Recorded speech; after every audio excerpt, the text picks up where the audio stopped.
अगर आप शुक्रवार का व्रत करते हैं तो शुक्रवार की व्रत कथा अवश्य सुननी या पढ़नी चाहिए। ऐसा करने से माता की पूजा अर्चना संपूर्ण होती है। आज हम आपको बताएंगे संपूर्ण व्रत कथा के बारे में। तो चलिए दोस्तों, जानते हैं शुक्रवार की व्रत कथा। एक गांव में एक बुढ़िया रहती थी जिसके 7 बेटे थे। 6 बेटे कमाने वाले थे और एक बेटा निकम्मा था। बुढ़िया माँ 6 पुत्रों का जूठा 7वें पुत्र को देती। 7वां पुत्र एक दिन अपनी पत्नी से बोला, देखो मेरी माता का मुझ पर कितना प्रेम है। वह बोली, क्यों नहीं, सबका जूठा बचा हुआ तुमको खिलाती है। वह बोला, जब तक आंखों से ना देखूं मान नहीं सकता। पत्नी ने हंसकर कहा, देख लोगे तब तो मानोगे। कुछ दिन बाद एक बड़ा त्योहार आया। घर में 7 प्रकार के भोजन और चूरमा के लड्डू बने। वह पत्नी की बात को जांचने के लिए सिर दर्द का बहाना बनाकर पतला कपड़ा सिर पर ओढ़कर रसोई में जाकर सो गया और कपड़े में से जब देखता रहा 6 भाई भोजन करने आए। उसने देखा माँ ने उनके लिए सुंदर सुंदर आसन बिछाए, 7 प्रकार की रसोई परोसी और आग्रह करके उन्हें भोजन कराती रही। वह देखता रहा 6 भाई भोजन कर उठ गए। तब माँ ने उनकी थालियों में से लड्डुओं के टुकड़ों को उठाया और एक लड्डू बनाया। जूठन साफ कर माँ ने उसे पुकारा, उठ बेटा उठ, तेरे भाइयों ने भोजन कर लिया, तू भी उठकर भोजन कर ले। उसने कहा, माँ मुझे भोजन नहीं करना, मैं परदेश जा रहा हूँ। माता ने कहा, कल जाना हो तो आज ही जा।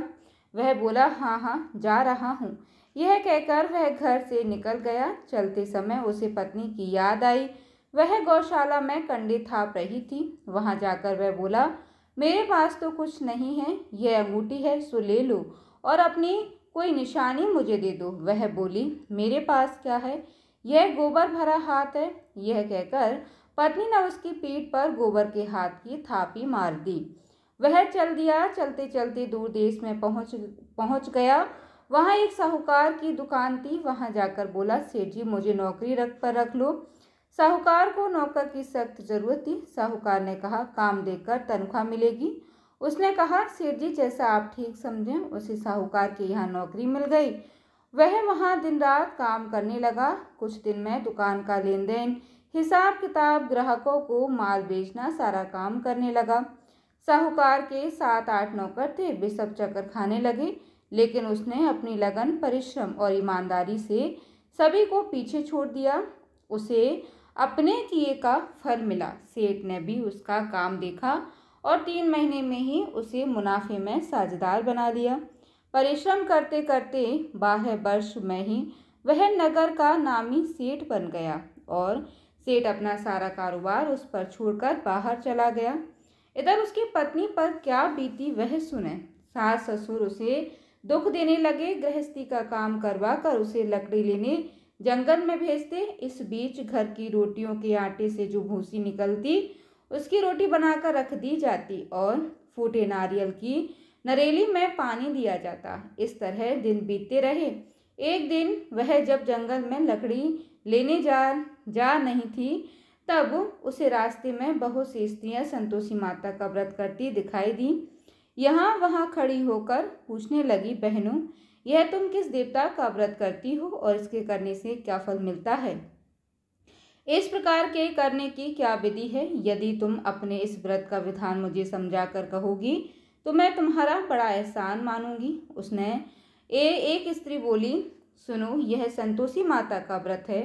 इसके करने से निर्धनता दरिद्रता का नाश होता है, लक्ष्मी आती है, मन की चिंताएं दूर होती हैं, मन को प्रसन्नता और शांति मिलती है, नुपुती को पुत्र मिलता है, प्रीतम बाहर गया हो तो वह शीघ्र लौट आता है, कुमारी कन्या को मनपसंद वर मिलता है, चलता मुकदमा खत्म हो जाता है, कलह कलेश की निवृत्ति हो, मुक्त सुख शांति होती है, घर में धन जमा हो, धन जायदाद का लाभ होता है तथा और भी मन में जो कुछ कामना हो वह सब संतोषी माता की कृपा से पूर्ण हो जाती है।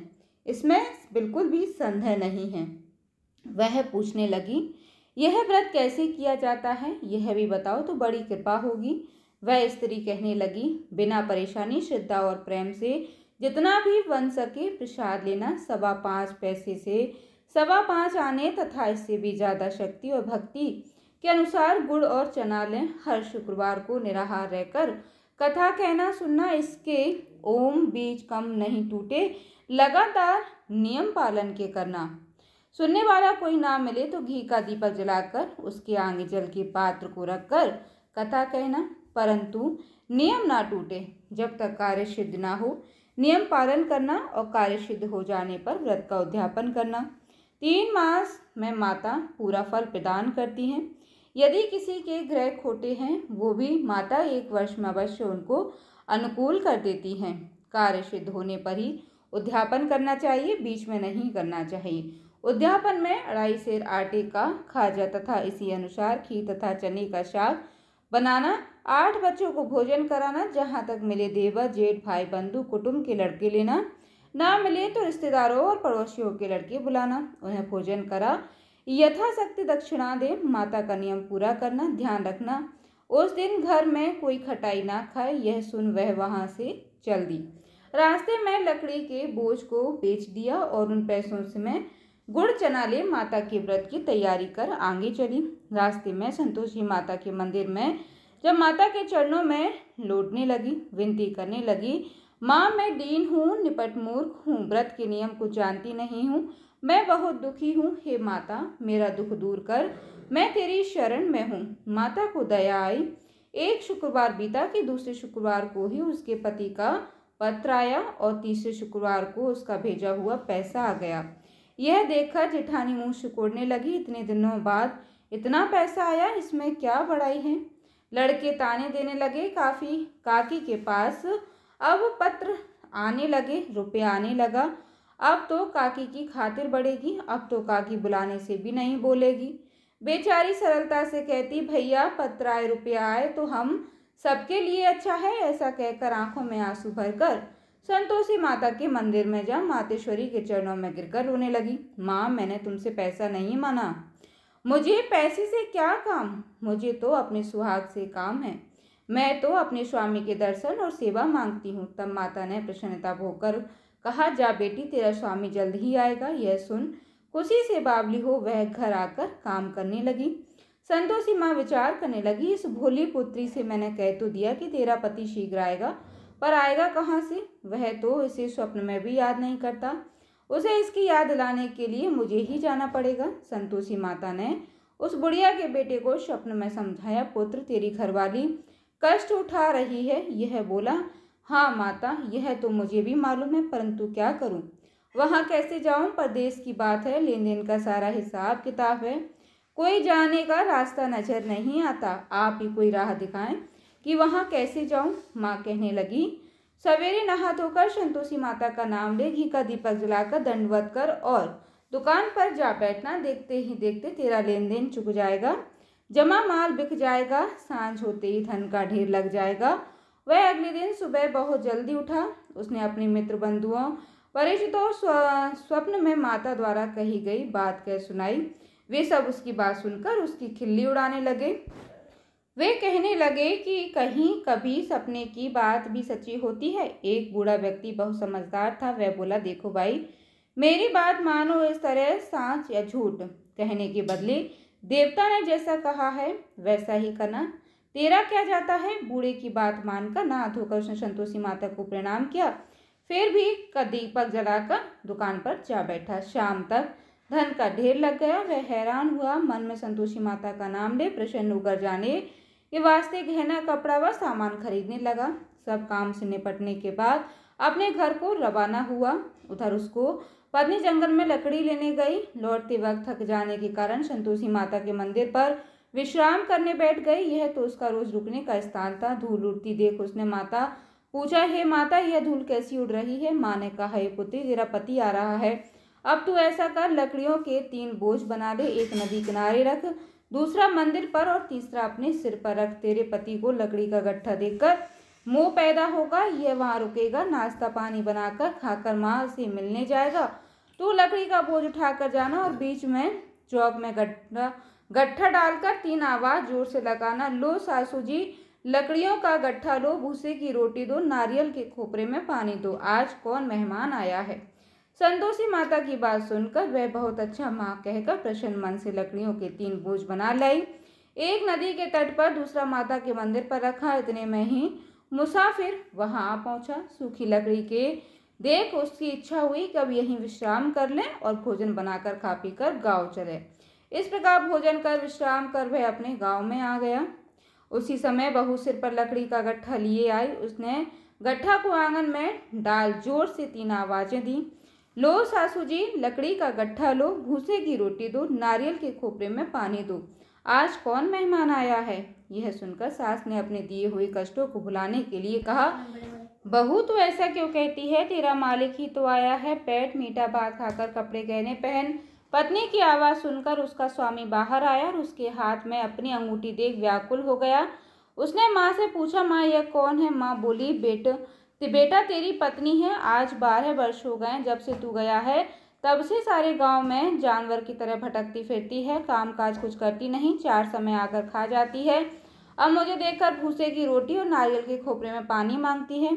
वह बोला, माँ मैंने इसे भी देखा है और तुम्हें भी। मुझे दूसरे घर की चाबी दो, मैं उसमें रहूँगा। ठीक है बेटा, जैसी तेरी मर्जी, कहकर माँ ने चाबी का गुच्छा बेटे के सामने रख दिया। उसने दूसरे घर को खोलकर सारा सामान जमाया। एक ही दिन में वहाँ राजा के महल जैसा ठाट बाट बन गया। अब क्या था, वह सुख भोगने लगी। अगला शुक्रवार उसने पति से कहा, मुझे संतोषी माता का उद्यापन करना है। पति बोला, बहुत अच्छा, खुशी से कर लो। वह उद्यापन की तैयारी करने लगी। जेठ के लड़कों को भोजन के लिए कहने गई। उन्होंने मंजूर किया, परंतु पीछे से जिठाई ने अपने बच्चों को सिखलाया, देखो रे, भोजन के समय सब लोग खटाई मांगना, जिससे उसका उद्यापन पूरा ना हो। लड़के भोजन करने आए, खीर पेट भरकर खाई, परंतु बाद में याद आते ही कहने लगे, हमें कुछ खटाई खाने को दो, खीर खाना हमें भाता नहीं, देखकर रुचि होती है। लड़के उठ खड़े हुए, बोले, पैसे लाओ। भोली बहू को जानती नहीं थी, उसने पैसे दे दिए। लड़कों ने बाजार में जाकर उन पैसों की इमली खरीदी और खाई। यह देखकर बहू पर माता जी ने कोप किया। राजा के दूत उसके पति को पकड़ कर ले गए। अब सब मालूम हो जाएगा जब जेल की रोटी खाएगा। बहू इससे यह वचन सहन नहीं हुए, वह संतोषी माता के मंदिर में गई। कहने लगी, माता तुमने यह क्या किया? हंसाकर क्यों रुलाने लगी? माता बोली, पुत्री तूने मेरा व्रत भंग किया है, इतनी जल्दी सब बातें भुला दी। वह बोली, माता भूली तो नहीं हूँ, ना कुछ अपराध किया है, मुझे तो लड़कों ने भूल डाल दिया, मुझे क्षमा करो माँ। माँ बोली, ऐसी भूल भी कहीं होती है? यह बोली, अब कोई भूल नहीं होगी। अब बताओ मेरे पति कैसे आएंगे? माँ बोली, पुत्री जा, तेरा पति तुझे रास्ते में ही आता मिलेगा। वह मंदिर से निकलकर बाहर आए तो रास्ते में उसे अपना पति आता हुआ मिला। उसने कहा, कहाँ गए थे? वह बोला, इतना धन जो कमाया है उसका कर राजा ने मांगा था, वह भरने गया था। वह प्रसन्न होकर बोली, भला हुआ, अब घर चलो। फिर अगला शुक्रवार आया। वह बोली, मुझे माता का उद्यापन करना है। पति ने कहा, ठीक है करो। फिर जेठ ने लड़कों से भोजन को कहने गई। जिठानी लड़कों को सिखा दिया कि तुम पहले की तरह खटाई मांगना।